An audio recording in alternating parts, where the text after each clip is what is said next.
రాజశేఖర్ రెడ్డి గారి కొడుకైన జగన్మోహన్ రెడ్డి గారు ఎలా బీజేపీ పార్టీ మోడీకి దత్తపుత్రుడిగా మారి ఆ పార్టీకే వంగి వంగి సలాములు చేశారో చూడడం జరిగింది.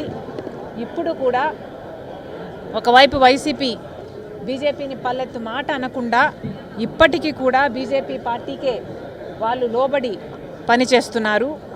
మరోవైపు అధికార పక్షంలో ఉన్న తెలుగుదేశం జనసేన పార్టీలు కూడా ఎలాగో బీజేపీ పార్టీకి తో మిత్రబంధం పెట్టుకొని వాళ్ళు కలిసే పనిచేస్తున్నారు. కాబట్టి అధికార పక్షమైన తెలుగుదేశం పార్టీ జనసేన పార్టీ ఎలాగో బీజేపీ పార్టీని విమర్శించవు. ఇంకోవైపు ప్రతిపక్షంలో ఉండాల్సిన వైసీపీ పార్టీ కూడా బీజేపీ పార్టీని విమర్శించకుండా తయారైంది.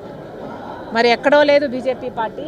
ఆంధ్ర రాష్ట్రంలో బీజేపీ అంటే బాబు, జగన్, పవన్ వీటిలోనే ఉంది.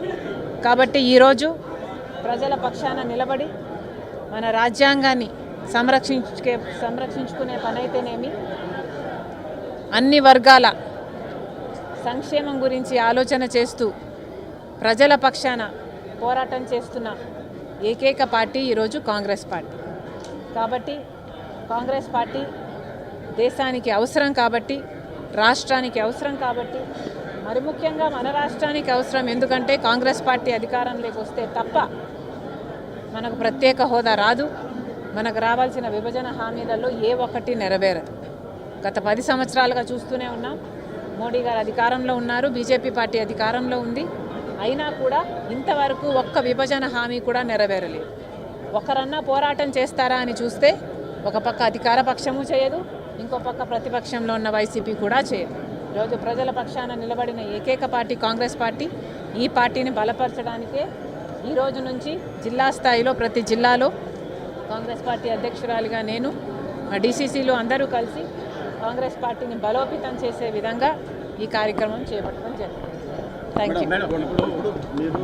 రాజధానిని ఇప్పుడు జగన్మోహన్ రెడ్డి పక్క ప్రచారం చేస్తున్నారు. దాన్ని ఆ మీడియా దానిపైన కూడా సజ్జల రామకృష్ణ ఈరోజు సమర్థించడం జరిగింది. మీరు ఇంతవరకు దానిపైన ఇలాంటి రియాక్షన్ మీ నుంచి రావడం ఏంటి? ఈరోజు అమరావతి మన రాజధాని అన్నది ఒక వాస్తవం, మనందరికీ గర్వకారణం. అలాంటిది గత 10 సంవత్సరాలుగా ఆంధ్ర రాష్ట్రానికి ఒక రాజధానియే లేకుండా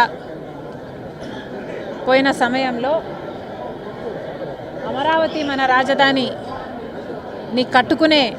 నిర్మించుకునే ఈ సమయంలో ఇలా అమరావతికి వ్యతిరేకంగా మాట్లాడిన ఏ మాట కూడా క్షమించరానిది. అసలే ఒక రాజధాని లేకుండా బాధపడుతున్న ఆంధ్ర రాష్ట్రానికి